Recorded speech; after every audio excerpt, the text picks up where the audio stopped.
Cette première lecture est tirée du livre du prophète Ésaïe, au 8e siècle avant Jésus-Christ, prophétisant sa venue. Mais les ténèbres ne régneront pas toujours sur la terre où il y a maintenant des angoisses. Si un premier temps a rendu négligeable le pays de Zabulon et le pays de Nephtali, le temps à venir donnera de la gloire à la route de la mer, au-delà du Jourdain, au territoire des nations. Le peuple qui marche dans les ténèbres voit une grande lumière. Sur ceux qui habitent le pays de l'ombre de la mort, une lumière resplendit. Tu rends la nation nombreuse, tu lui dispenses la joie. Elle se réjouit devant toi de la joie des moissons, comme on pousse des cris d'allégresse au partage du butin. Car le joug qui pesait sur elle, le bâton qui frappait son dos, la massue de celui qui l'opprime, tu les brises comme à la journée de Madian.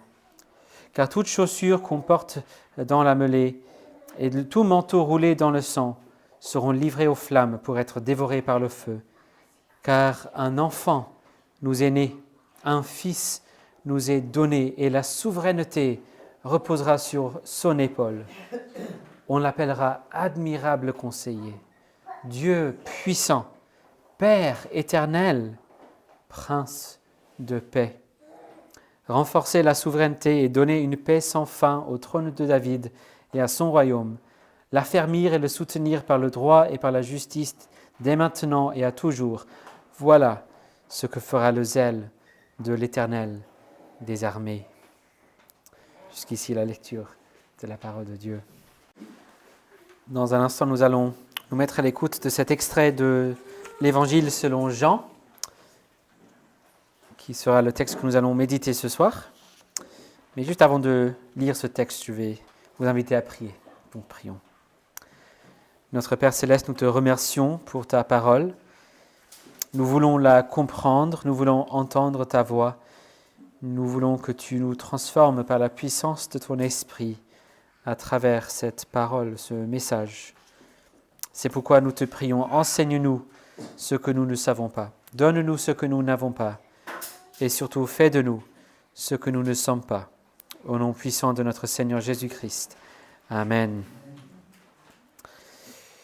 Nous lisons donc cet extrait de l'évangile de Jean, Jean chapitre 7, c'est la fin du chapitre 7, et puis un verset dans le chapitre 8. Et nous allons nous concentrer surtout sur ce dernier verset 8, verset 12.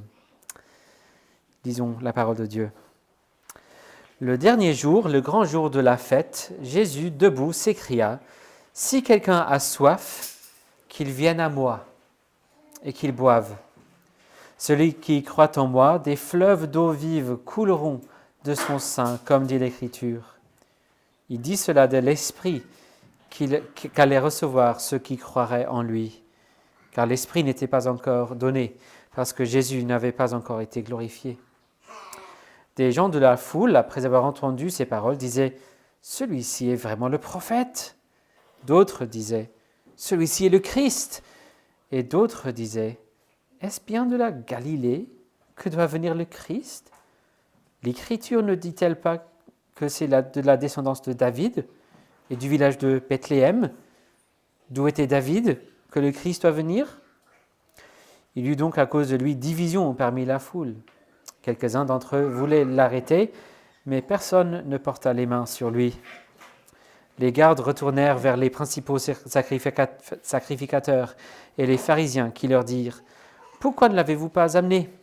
Les gardes répondirent « Jamais homme n'a parlé comme parle cet homme. » Les pharisiens leur répliquèrent « Est-ce que vous aussi, vous avez été séduits ? Y a-t-il quelqu'un des chefs ou des pharisiens qui ait cru en lui ? Mais cette foule qui ne connaît pas la loi, ce sont des maudits. » Nicodème, qui était venu précédemment vers Jésus et qui était l'un d'entre eux, leur dit « Notre loi juge-t-elle un homme avant qu'on l'ait entendu et qu'on sache ce qu'il a fait ?» Ils lui répondirent « Serais-tu toi aussi de la Galilée ? Cherche bien et tu verras que de la Galilée, il ne sort pas de prophète. » Jésus leur parla de nouveau et dit « Moi je suis la lumière du monde. Celui qui me suit ne marchera point dans les ténèbres, mais il aura la lumière de la vie. L'herbe sèche, la fleur se fane, mais la parole de notre Dieu subsistera éternellement. Si vous devez penser au mot ténèbres ou obscurité, qu'est-ce qui vous viendrait à l'esprit ? Peut-être simplement les nuits plus longues que nous avons en décembre. Peut-être des nuits difficiles et pénibles que vous auriez vécues par le passé ou récemment. Des peurs, des craintes, des anxiétés qui viennent à l'esprit au milieu de la nuit. De l'incertitude. Que croire? Où trouver la vérité? Où trouver le chemin? Peut-être le désespoir que vous ressentez en contemplant différentes situations. Soit les guerres et la violence que nous voyons dans le monde, soit d'autres situations décourageantes que nous voyons dans les actualités.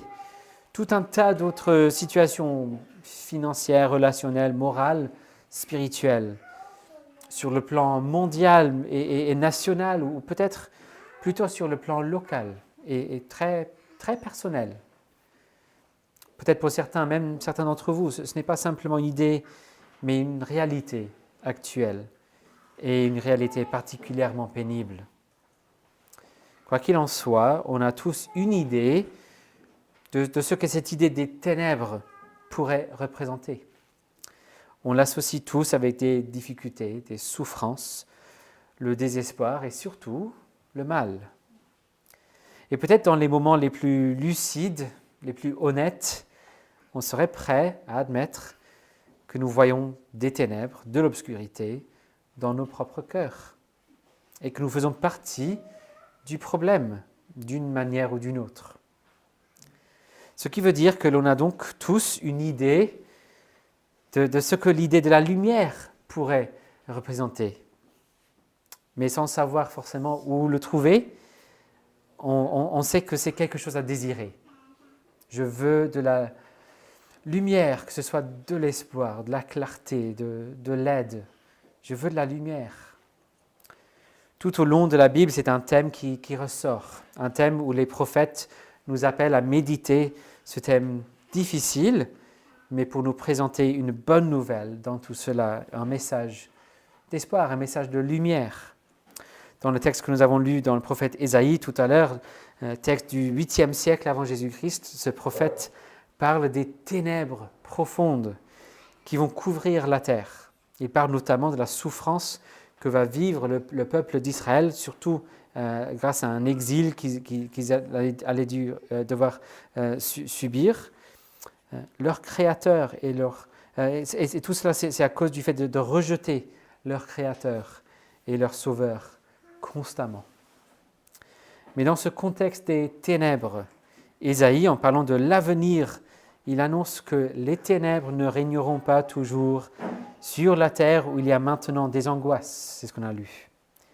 Et que l'espoir à venir apparaîtra dans le lieu le plus improbable, dans une région plutôt dans le nord du pays, vers Zébulon, Nephtali, loin de la capitale Jérusalem, un lieu à laquelle personne ne donnerait beaucoup d'importance. En fait, l'expression « territoire des nations » dans le texte d'Ésaïe, dans la langue originale, on pourrait traduire plus précisément « Galilée des nations ». Il précise la région de Galilée, cette région vers le nord de la mer, ou le lac appelé Galilée, où se trouvait une petite ville appelée Nazareth. Et qu'est-ce qui se passera ? Alors le peuple qui marche dans les ténèbres voit une grande lumière. Sur ceux qui habitent le pays de l'ombre de la mort, une lumière resplendit. Dans l'autre texte que nous venons de lire, dans l'Évangile selon Jean, nous nous trouvons 8 siècles plus tard, et on se trouve dans le grand temple à Jérusalem.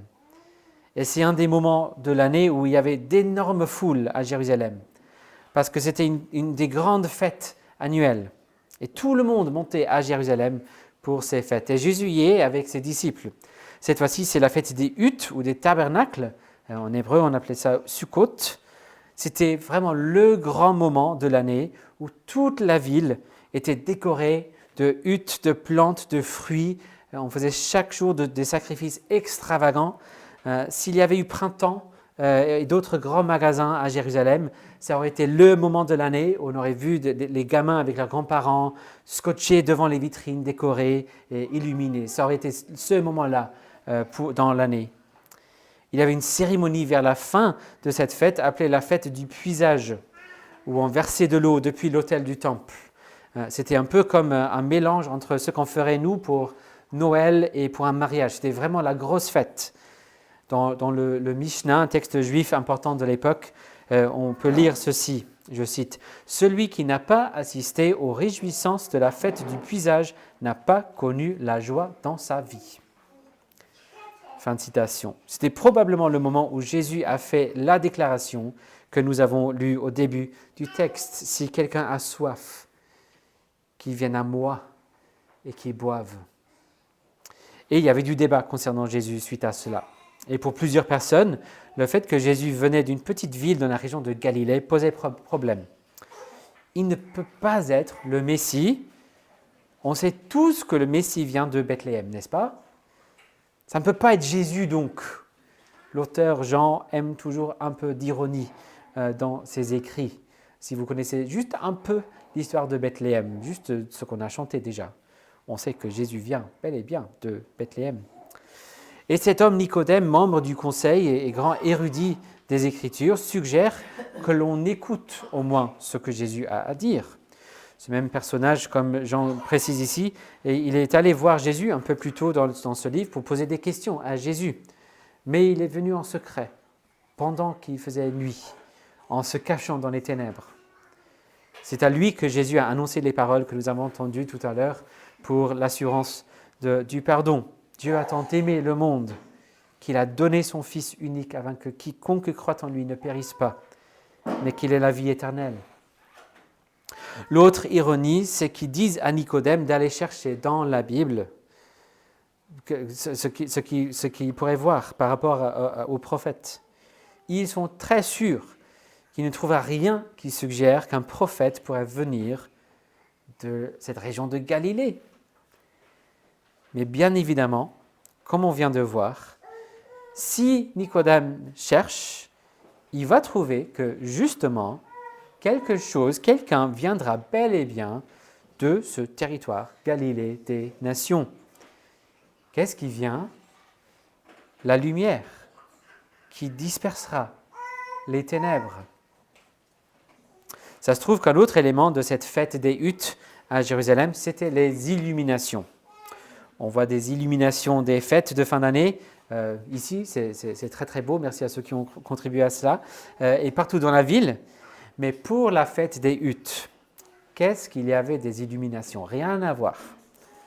La première nuit de cette fête, et très probablement chaque nuit pendant la fête, il y avait une grosse célébration autour de la lumière.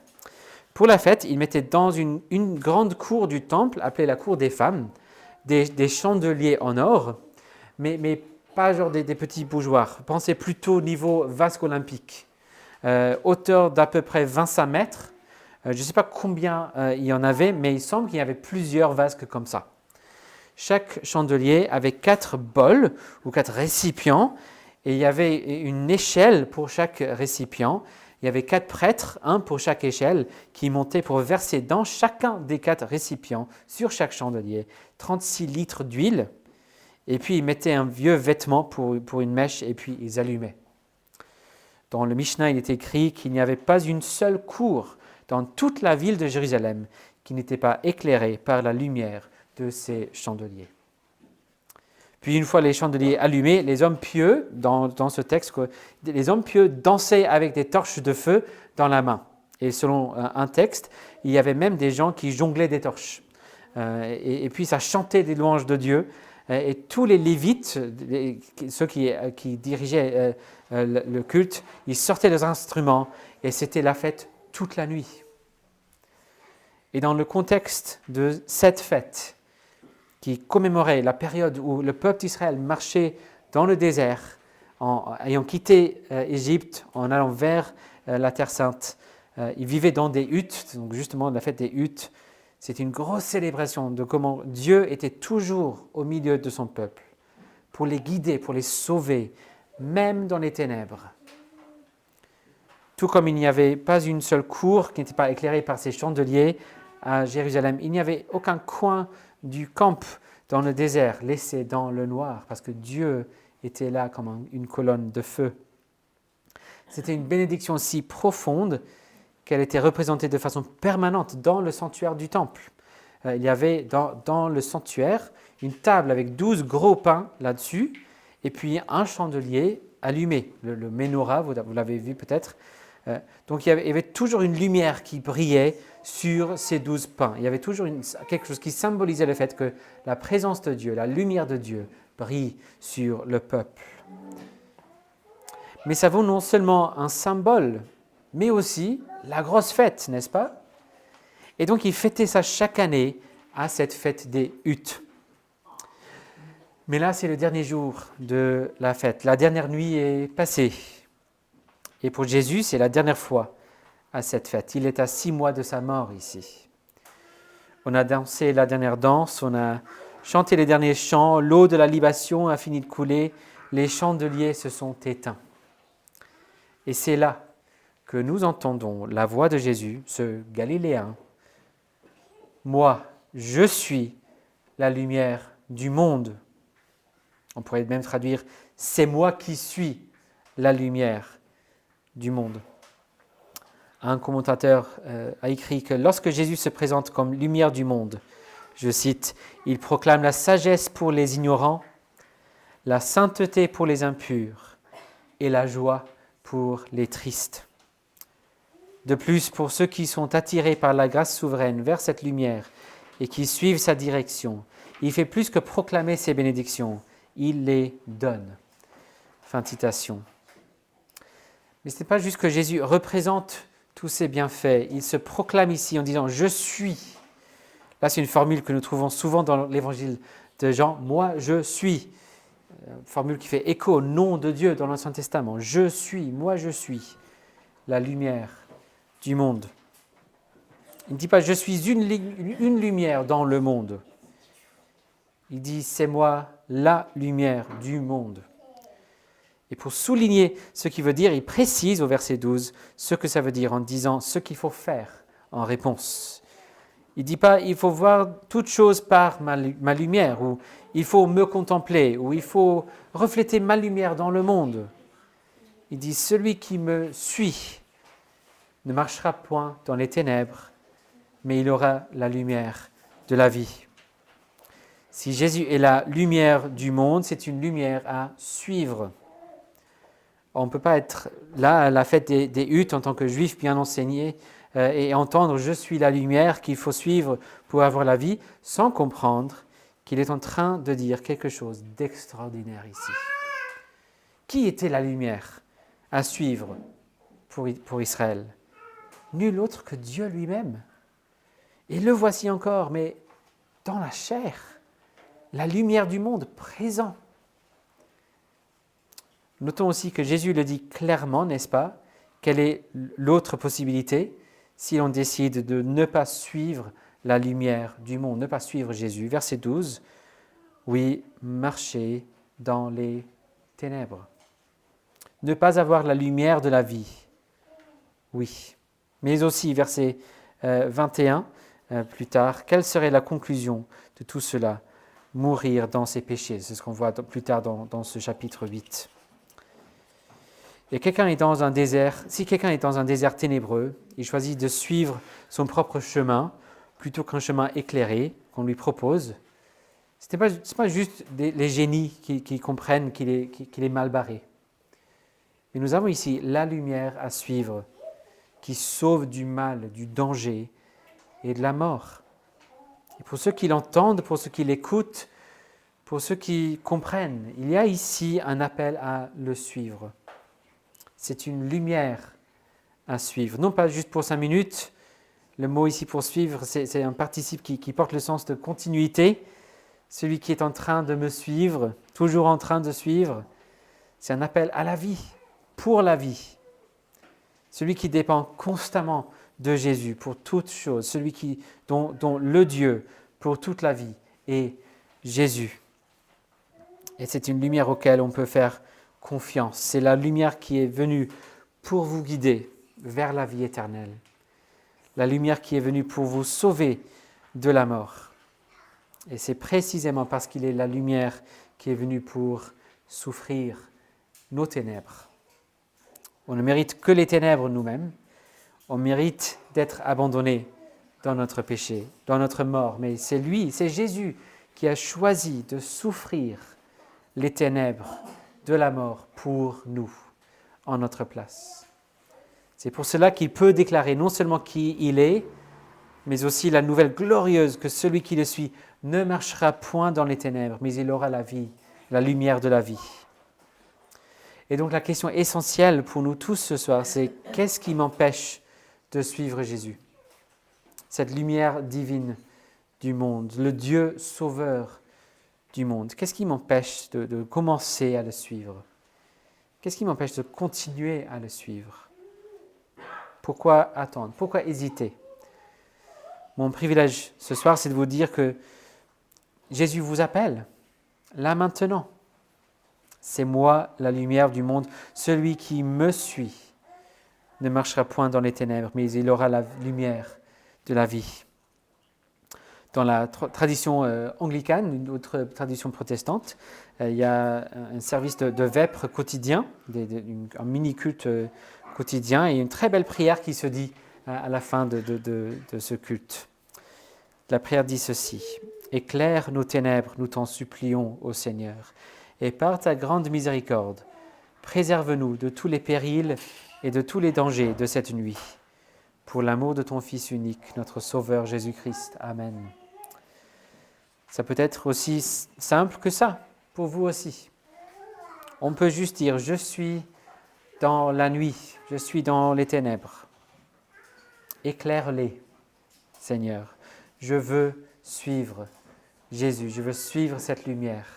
Je veux vivre. » Et je propose donc même de prier cette prière pour conclure. Donc prions ensemble. Éclaire nos ténèbres, nous t'en supplions, ô Seigneur. Et par ta grande miséricorde, préserve-nous de tous les périls et de tous les dangers de cette nuit. Pour l'amour de ton Fils unique, notre Sauveur Jésus-Christ. Amen.